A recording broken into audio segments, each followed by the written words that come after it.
नमस्ते दोस्तों, स्वागत है आपका उपागम एकेडमी पे। दोस्तों आज इतिहास का अंतिम सीरीज हम करने जा रहे हैं। 78 क्वेश्चन दिया हुआ था इतिहास में दोस्तों, जिसका आज अंतिम सीरीज है। जो भी लोग पैरामेडिकल की तैयारी कर रहे हैं, आप लोग घबराए नहीं दोस्तों, आप लोग बस प्रैक्टिस करें। जो भी सवाल आपको बताया जा रहा है उसको ध्यान में रखें, आपका रिजल्ट बहुत अच्छा आएगा। चलिए दोस्तों, अब हम तैयारी शुरू करते हैं और हम पढ़ते हैं क्वेश्चन नंबर 45। दोस्तों एक चीज़ आप ध्यान रखिएगा, क्वेश्चंस से घबराइएगा नहीं, क्योंकि क्वेश्चंस पैरामेडिकल में उस लेवल के नहीं आते हैं जिस लेवल के बुक में दिए गए हैं। बुक तैयारी के लिए है, इसीलिए इसमें आसान और हार्ड दोनों क्वेश्चंस आपको दिए जाते हैं। 45 नंबर में कहता है, राजत रंगिनी नामक ग्रंथ का अनुवाद फारसी में किसने किया था? तो दोस्तों राजत रंगिनी का फारसी में अनुवाद मौलाना शेरी ने किया था। राजत रंगिनी कल्हण के द्वारा लिखी गई एक किताब है दोस्तों, जिसमें कि भारतीय उत्तर भारत का इतिहास लिखा हुआ है। अगला क्वेश्चन है, मत्स्य पुराण के अनुसार हर्यक वंश का शासक नहीं है। दोस्तों जिन्होंने भी अगर मेरा पुराना प्राचीन भारत का इतिहास का वीडियो देखा होगा, उन्हें सब मैंने हड़प्पा सभ्यता, मगध राजवंश सब डिटेल से बताए हैं दोस्तों। हर्यक वंश मगध पे स्थापित पहला राजवंश था दोस्तों, और हर्यक वंश के संस्थापक मैंने किसको बोला था? बिंबिसार को। बिंबिसार। तो बिंबिसार, उसके बाद उसका पुत्र अजातशत्रु, फिर उदयन, ये सभी दोस्तों आपको हर्यक वंश में आते हैं। ठीक है, इसके बाद दोस्तों जब हर्यक वंश हमने पढ़ाया था, तो उसके बाद हमने एक वंश बताया, शिशुनाग वंश। ठीक है, तो हर्यक वंश का अंतिम शासक हमने नागदशक बताया।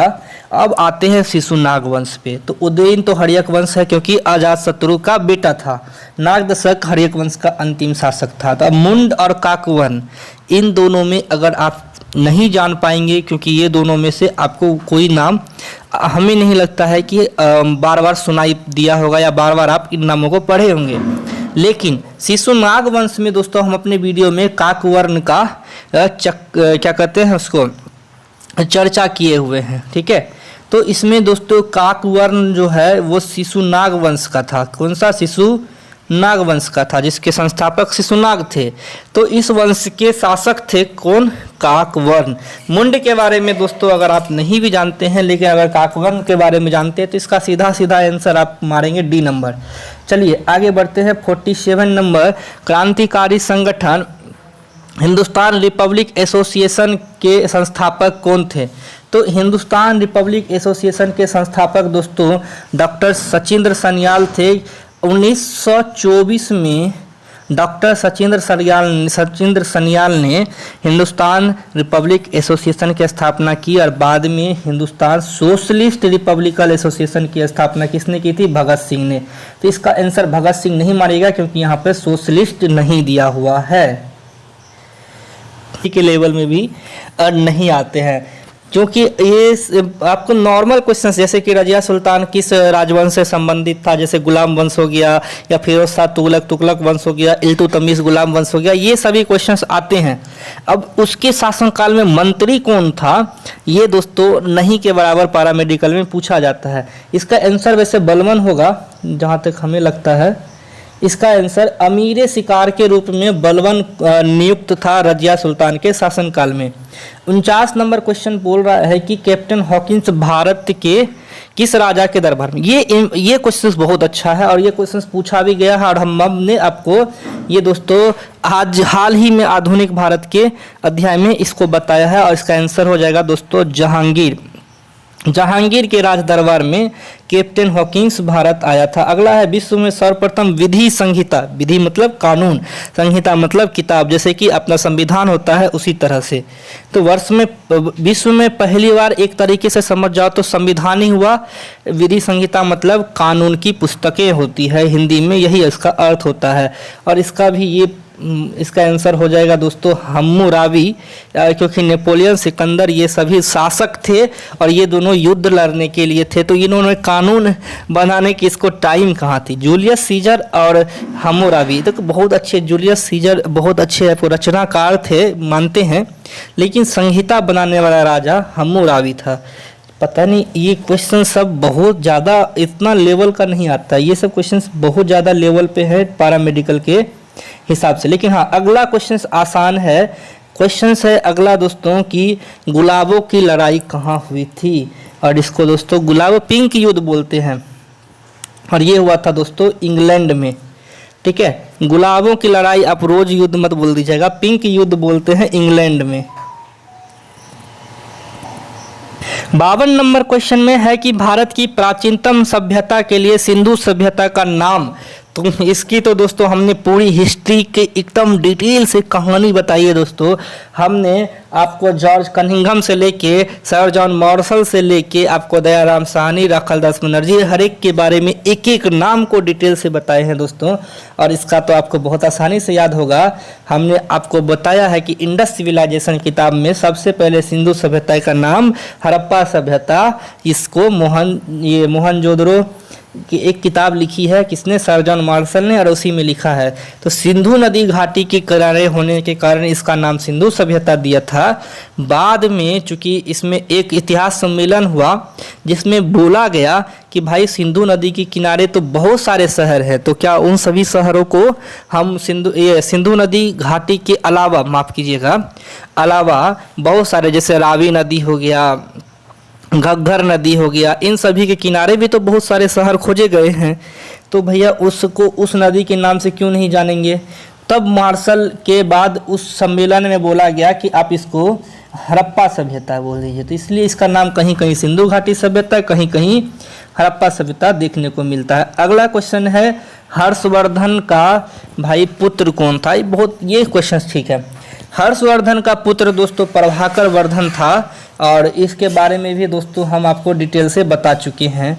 हर्षवर्धन का पुत्र प्रभाकर वर्धन था। किस वृक्ष के नीचे, तो बोधि वृक्ष, और बोधि वृक्ष आज भी बोध गया में है, उसी जगह पे है जिस जगह पे महात्मा बुद्ध को ज्ञान हुआ था, और वो वृक्ष पीपल का है। वो वृक्ष क्या है दोस्तों, महावीर है, सॉरी माफ कीजिएगा, महात्मा बुद्ध बोल रहे। महात्मा बुद्ध को जिस वृक्ष के नीचे ज्ञान हुआ था वो पीपल का था, और महावीर को जिसके नीचे ज्ञान हुआ था वो साल का था, और इसका आंसर साल हो जाएगा। हम महात्मा बुद्ध बोल रहे हैं, यहाँ क्वेश्चन महावीर दिया है। महात्मा बुद्ध में पीपल, महावीर में साल। लोह एवं रक्त की नीति, तो बलवन, तो बहुत आसान क्वेश्चन है। ये सभी क्वेश्चन दोस्तों आसान है। लोह एवं रक्त की नीति बलवन ने, ये हमने गुलाम वंश में आपको बता चुके हैं। सांकेतिक मुद्रा व्यवस्था लागू करने वाला शासक कौन था, तो इसका आंसर दोस्तों सीधा सीधी मोहम्मद तुगलक होगा, जिन्होंने सांकेतिक मुद्रा, जैसे कि आप लोग कभी कहते हैं कि अच्छा 5 रुपये हुए, ये एक सांकेतिक मुद्रा, जिसका मतलब मुद्रा के लिए कुछ लेन देन होता था उस समय, लेकिन ऐसा कहा गया कि नहीं, आप मिट्टी के जो मुद्राएं होती है, सिक्के की जो मुद्राएं होती है, उसके जगह सांकेतिक मुद्रा प्रयुक्त किया गया। ये सभी क्वेश्चंस पैरामेडिकल बुक में अगर दिया हुआ है समझ के पढ़े हैं, क्योंकि इस लेवल पे पैरामेडिकल का क्वेश्चंस नहीं आना चाहिए, क्योंकि अकबरनामा के लेखक पूछ सकता है अबुल फजल महाशय, लेकिन अकबरनामा अब कितने खंड में है, 3 खंड में है, ये तो सही है, हम बता भी सकते हैं। लेकिन जैसे कि अकबरनामा ग्रंथ है, ये आईने अकबरी का 3रा खंड का भाग है, लेकिन क्या कहते हैं, इतने डीपली जाके पढ़ना, उसमें भी पैरामेडिकल के लिए ये थोड़ा समझ के पढ़े है। इस बुक में ये सभी क्वेश्चंस इतने लेवल पे क्यों दिए हुए हैं। 57 का आंसर वैसे अकबरनामा के खंड 3 होंगे। लखनऊ स्थित बड़ा इमामबाड़ा का मुख्य स्थापत्यकार कौन था, तो बड़ा, ये क्वेश्चंस दोस्तों है क्योंकि कभी कभी स्थापत्य कला से पूछता है, और इसका किफ़ायत उल्लाह होगा। ये किफ़ायत उल्लाह महाशय ने आपको जो लखनऊ को, जो जिसको नवाबों की नगरी कहते हैं, लखनऊ को नवाबों की नगरी कहते हैं, ये याद रखिएगा। इसी महाशय ने कि बड़ा इमामबाड़ा के क्या कहते हैं, उसको नींव डाली थी और उसके स्थापत्य कला को एक पहचान दी थी। चलिए आगे बढ़ते हैं। अंग्रेजी ईस्ट इंडिया कंपनी को भारत में व्यापार करने का किसने दिया था, तो बहुत आसान है, ये हम आपको बता चुके हैं दोस्तों कि जब ये जो मर्चेंट एडवेंचर नामक कंपनी को ब्रिटिश ईस्ट इंडिया कंपनी के नाम से भारत में व्यापार करने के लिए, उस समय महारानी एलिजाबेथ प्रथम थी, विक्टोरिया नहीं, एलिजाबेथ हम बोले हैं, विक्टोरिया तो आपको 1850 के बाद आई थी।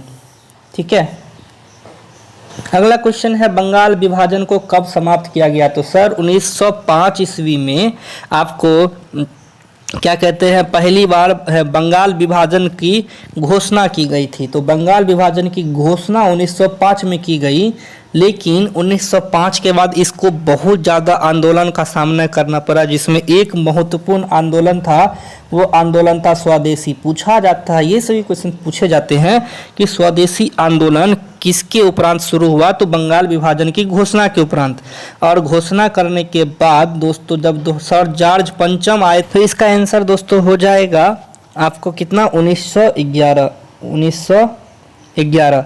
पूना के चापेकर बंधु ने किस अंग्रेज की हत्या की थी, ये क्वेश्चन भी है दोस्तों, तो कर्नल रेंड की हत्या की थी। अगला क्वेश्चन है चोरा चोरी कांड के समय भारत के वायसराय कौन थे, तो इसको तो चोरा चोरी कांड को दोस्तों क्या कहते हैं, ये लॉर्ड रीडिंग। उस समय भारत के जब हुआ था चोरा चोरी कांड, तो उस समय दोस्तों भारत के जो वायसराय थे वो थे लॉर्ड रीडिंग। ठीक है। जालियांवाला बाग, तो अमृतसर कहाँ गया, अमृतसर है क्या, हाँ तिरेसर, अमृतसर में पड़ता है जालियांवाला बाग दोस्तों, कहाँ पड़ता है, अमृतसर में। अगला है सिंधु सभ्यता का प्रसिद्ध नगर लोथल, गुजरात में पड़ता है। लोथल कहाँ पड़ता है दोस्तों, गुजरात। अगला क्वेश्चन है दोस्तों कि भगवान महावीर के बचपन का क्या नाम था, तो भगवान महावीर के बचपन का नाम दोस्तों वर्धमान था। ठीक है। और उनके भगवान ये गौतम के बचपन का नाम सिद्धार्थ था। एलोरा की गुफाएं कहाँ स्थित है, तो दोस्तों एलोरा की गुफाएं महाराष्ट्र में स्थित है। कहाँ है, महाराष्ट्र में। उल्लेख कहाँ पे किया गया है, तो दोस्तों चतुर्स्वर्ण का प्रयोग ऋग्वेद के 10वें मंडल में किया गया है। ये हम बताया जा चुका है दोस्तों। ऋग्वेद के 10वें मंडल में आपको क्या कहते हैं, चारों वर्णों का प्रयोग है। खजुराहो के मंदिर का निर्माण किस राजवंश के शासकों ने करवाया था, तो इसका हो जाएगा चंदेल शासकों ने। समुद्रगुप्त के प्रयाग स्तंभ लेख का लेखक कौन था, ये क्वेश्चन हमसे पूछा जा रहा है, तो ये बताया जा चुका है दोस्तों, ये सभी हरिसेन ने। वसुमित्र किसके दरबार में थे, तो ये हम भी बता चुके हैं दोस्तों, वसुमित्र कनिष्क के दरबार में थे। और महात्मा गांधी को सर्वप्रथम राष्ट्रपिता किसने कहा था, तो सुभाष चंद्र बोस ने कहा था। 72 नंबर क्वेश्चन दोस्तों हमसे कह रहा है कि निम्नलिखित में से सुमेलित कीजिए कि कौन सा सही है। तो 72 में दोस्तों पहले पूछ रहा है क्या कि प्रति सरकार और न्याय दान मंडल, मोहन सिंह और निरंजन सिंह गील, बीसी दत्त और जातीय सरकार और विद्युत वाहिनी, ये सभी कुछ आपको कार्य दिए हैं, नीचे नाम दिए हैं सॉरी, और नीचे कुछ काम दिए गए हैं। ठीक है। उन कामों में दिया है जैसे मिदनापुर में भारत छोड़ो आंदोलन, RIN विद्रोह, इंडियन नेशनल आर्मी और सतारा में भारत छोड़ो आंदोलन। तो दोस्तों सबसे पहले तो आपको प्रति सरकार और न्याय दान मंडल, क्वेश्चंस बहुत ज़्यादा डिफिकल्ट है, इतना ज़्यादा डिफिकल्ट पैरामेडिकल में नहीं पूछना चाहिए इसका। लेकिन सबसे पहला तो हमको पता है प्रति सरकार और न्याय दान मंडल जो है दोस्तों, सतारा में भारत छोड़ो जब आंदोलन हुआ था तो उस समय न्याय दान मंडल और प्रति सरकार जो है एक्टिव थे। उसके बाद दोस्तों आपसे पूछा जा रहा है मोहन सिंह और निरंजन सिंह गिल किस चीज़ में आपको सम्मिलित थे। तो मोहन सिंह और निरंजन सिंह गिल के बारे में अगर आपको पता होगा तो आपको पता होगा कि इंडियन नेशनल आर्मी आपको मोहन सिंह और निरंजन सिंह गिल ने आपको क्या कहते हैं इसमें अपना योगदान दिया था। अगला नाम है दोस्तों बीसी दत्त का, और बीसी दत्त एक विद्रोह में जिसमें IRIN विद्रोह है उसमें उन्होंने अपना सहयोग दिया था।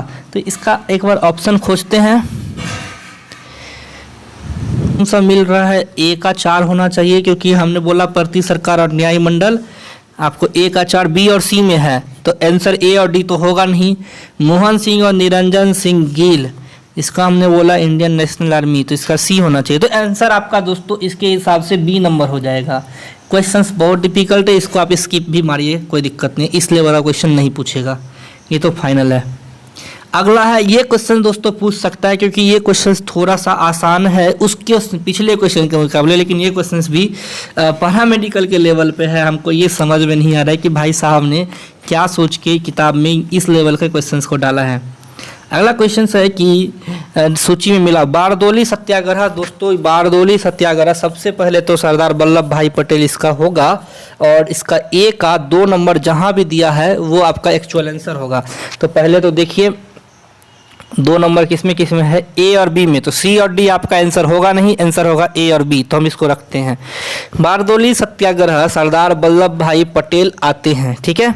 इसके बाद भारतीय किसान विद्यालय, इसका दोस्तों एनजी रंगास्वामी होता है दोस्तों, जिन्होंने भारतीय किसान क्या कहते हैं, भारतीय किसान विद्यालय की स्थापना में उनका बहुत बड़ा हाथ है। बंगाल प्रजा पार्टी, ये बंगाल प्रजा पार्टी जहाँ तक हमें याद है एक फजलुल हक होगा इसका आंसर।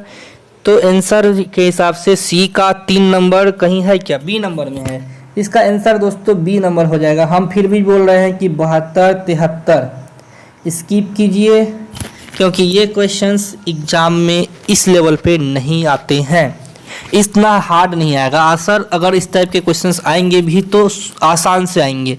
इसलिए दोस्तों हम एक बार आगे पढ़ते हैं, देखते हैं 74 में क्या है। गोलमेज सम्मेलन 2, कांग्रेस सोशलिस्ट पार्टी का गठन, दांडी मार्च, विलिंगटन का अध्यादेश, ये हमसे पूछ रहा है 74 में, तो ये सभी दिया हुआ है। गोलमेज सम्मेलन 2 कब हुआ था, 1932 में हुआ था। इसमें क्या कह रहा है हमको, क्रम मिलाकर पहले क्या हुआ था। अच्छा, दांडी मार्च कब हुआ था दोस्तों, 1930 में। गोलमेज सम्मेलन कब हुआ था, 1932 में। विलिंगटन का आदेश जारी हुआ था, सोशलिस्ट पार्टी का गठन। भाई साहब ये सभी क्वेश्चंस आपको एग्जाम में नहीं के बराबर पूछेगा, क्योंकि दोस्तों इस लेवल पे क्वेश्चंस पैरामेडिकल में नहीं पूछेंगे, हम इसको स्किप कर रहे हैं। बहुत क्वेश्चंस के जवाब तो हमें भी नहीं आते हैं, क्योंकि एक विलिंगटन का अध्यादेश हमें भी नहीं पता है, रियल बात है, तो हम इसलिए उस क्वेश्चन को हम इसलिए भी स्किप कर रहे हैं। अगला क्वेश्चन है, सूची 1 और सूची 2 से सम्मिलित कीजिए तथा दिए गए कूट का प्रयोग कर सही चुनिए। भारतीय राष्ट्रीय कांग्रेस का लाहौर अधिवेशन 1929 ईस्वी में हुआ था। लाहौर अधिवेशन 1929 को हुआ था, जिसकी अध्यक्षता जवाहरलाल नेहरू ने की थी, ठीक है। उसके बाद है नौजवान भारत सभा का, इसका आंसर दोस्तों क्या हो जाएगा, नौजवान भारत सभा का गठन किस ईस्वी में किया गया था। चलिए तो पहले हम तो ए का हमको आंसर मिलाते हैं पहले, उसके बाद हम चलेंगे। तो ए का तो 1929 हमको अच्छे से ही पता है, तो 1929 ए का 4 नंबर बी और सी में दिया है, तो इसका मतलब ए और डी कट गया। मेरे ख्याल से इसका आंसर अब क्या हो जाएगा दोस्तों, इसको थोड़ा छोटा करते हैं, तो आंसर हो जाएगा बी और सी, ठीक है। डी नंबर भी कट करते हैं। अगला है नौजवान भारत सभा का गठन, नौजवान भारत सभा का ये गठन, ठीक है।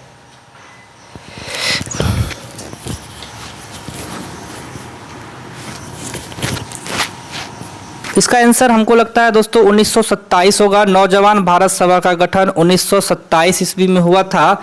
चलिए इसके बाद है दोस्तों आपको भारतीय राष्ट्रीय कराची अधिवेशन तो 1931 में हुआ था, तो इसका 2 नंबर हो जाएगा। कुछ मिल रहा है क्या बी और सी में, इसका आंसर सी नंबर हमको दिख रहा है दोस्तों, आंसर सी नंबर हो जाएगा। और उपनिवेशवाद के साम्राज्यवाद की ब्रुसेल्स सम्मेलन 1928 में किया गया था।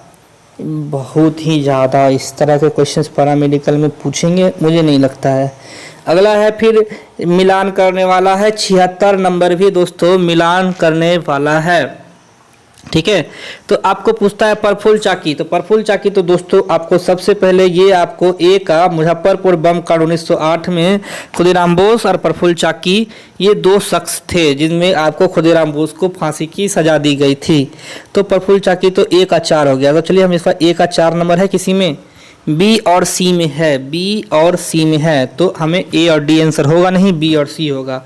अगला क्वेश्चन क्या है, सुखदेव जी, तो भाई सुखदेव जी किस कांड में थे, भगत सिंह, राजगुरु और सुखदेव के बारे में आप लोग तो दोस्तों जानते ही होंगे, जिसको 23 मार्च 1931 को फांसी दिया गया था। तो लाहौर षड्यंत्र केस में वो जो बम फेंकने के लिए असेंबली में, इनमें सुखदेव का नाम था, और लाहौर षड्यंत्र केस से आपको सुखदेव जी जुड़े थे, ठीक है।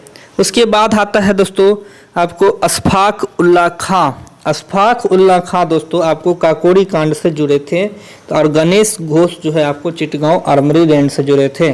तो सी का 2 किसी में है, सी का 2, सी का 2, ए का 4, सी का 2, इसका आंसर सी नंबर हो जाएगा। ए का 4 और सी का 2 इसमें मिल रहा है। ठीक है, चलिए बढ़ते हैं 77। निम्नलिखित घटनाओं पर विचार कीजिए। गिरनी कामगार संघ, सुरमा घाटी का किसान आंदोलन, तुतीकोरिन की हत्याएं। दोस्तों ये पढ़ना ही बेवकूफ़ी है, क्यों इस पर दिमाग लगाना। हम 78 पर सीधा आते हैं क्योंकि वो क्वेश्चंस आएगा ही नहीं। अगर आएगा भी तो इस लेवल पे क्वेश्चंस की हमें नहीं लगता है पैरामेडिकल पूछेगा। 78 में है, निम्नलिखित में से कौन एक खुदाई खिदमतगार का संस्थापक था, ये क्वेश्चन है। खान अब्दुल गफ्फार खान दोस्तों खुदाई खिदमतगार के संस्थापक थे। कहाँ गया जी पेन। तो आज के वीडियो में दोस्तों आपको इतना ही रहने देते हैं। इससे बहुत सारे क्वेश्चंस हैं जो दोस्तों लिंक से हटके हैं, जिसका आपको पैरामेडिकल के लेवल से कोई लेना देना नहीं है। फिर भी दोस्तों आप इनकी तैयारी रखें। धन्यवाद।